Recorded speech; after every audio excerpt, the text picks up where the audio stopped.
And here was a person so despondent that what would a physical healing have done for her? I had many miles to discuss with her the importance of living and why it is important to live. And by the time we got to our destination, she had decided that she certainly would live her life to the best that she could. And so she was healed, but because of healing the emotions, through healing the mind and understanding the problem. Some people cannot be healed.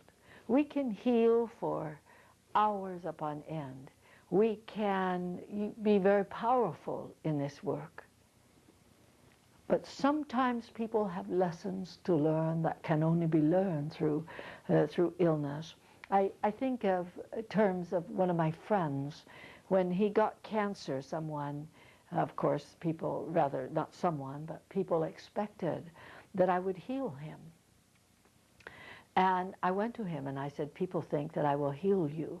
And I said, I will not heal you because there are many lessons that you must learn. And if I really care for you, and I do, and you are truly my friend, or I'm truly your friend, I would not deny you the right to learn those lessons which might change your life.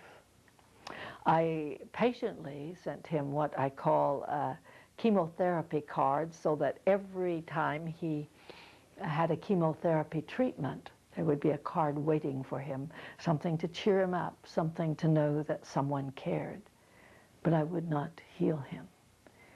And he said to me at the end of his chemotherapy, he said, you know, I watch these children come in and go through these treatments so patiently and so beautifully. And it makes me ashamed of myself that I should be the way that I am. By the way, this person is still well to this day. The cancer went into remission and has remained that way because he has done all the many things that's necessary, rest, and he works out every day in the swimming pool, and he tries to eat right and things like this. So the cancer has remained in remission, and his life was granted a stay of execution for X number of years. So yes, we need this ability to discern in order to know what is best for that person that we're trying to heal. We also have in us the ability of prophecy, because God wrote the entire plan in the beginning of time. He created it, and if he stopped in the contemplation of this perfect plan, the universe would disintegrate. But of course, he does not. And so we're caught in this perfect and wondrous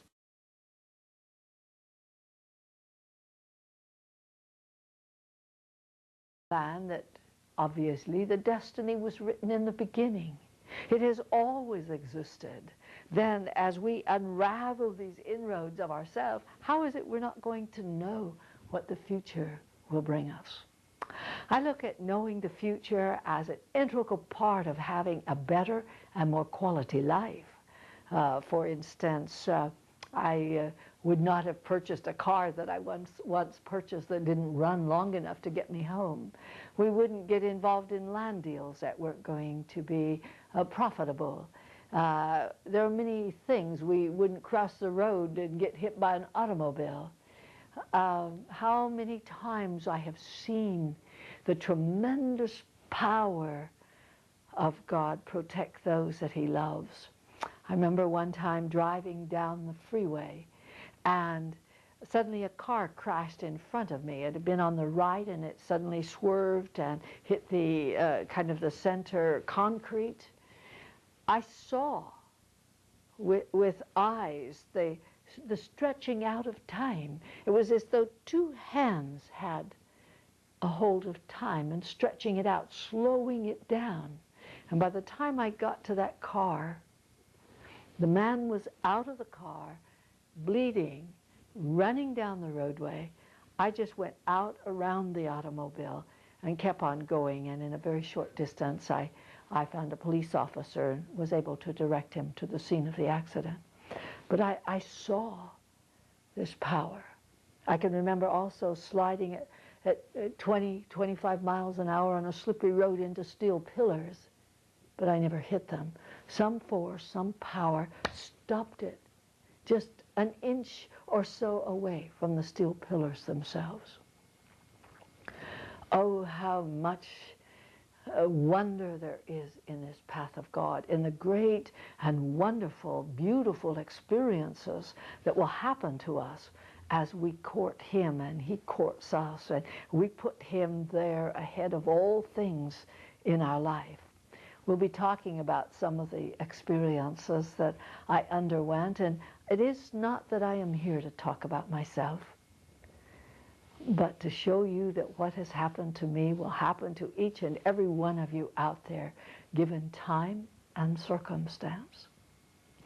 So now that we know what material we're going to cover and we've taken a look at ourselves, then we're now going to begin with the beginning of creation. As we mentioned, Neil Armstrong made that statement, you must understand the nature of the universe in order to understand your destiny. So it is impossible for us to contemplate or meditate or think about 150 billion galaxies. But it is not impossible for us to think about our own solar system. And that's where we're going to begin, because since God has but one plan, and that plan has existed long before creation began, then that means that the laws of nature are immutable and unchanging. That however our planet was formed is exactly how every planet in the vast universe of the stars was formed. As our sun, S-U-N, came into birth, so did every sun in our vast universe come into existence. It is called by science as kind of the explosion, an explosion that came forth in the beginning of time, the Big Bang Theory, if we want to use scientific terms. The Big Bang Theory did not bring forth in totality the universe of the stars, because the reflection of light upon the planets give them also an illusion of a star, although in reality only suns are actually stars. Now, if we were to be on a planet that was further away than our Earth would of course appear as if it were surrounded by light, and that light would make it appear as a star. So the Big Bang Theory brought forth the suns of the universe, but not as simple as it may seem.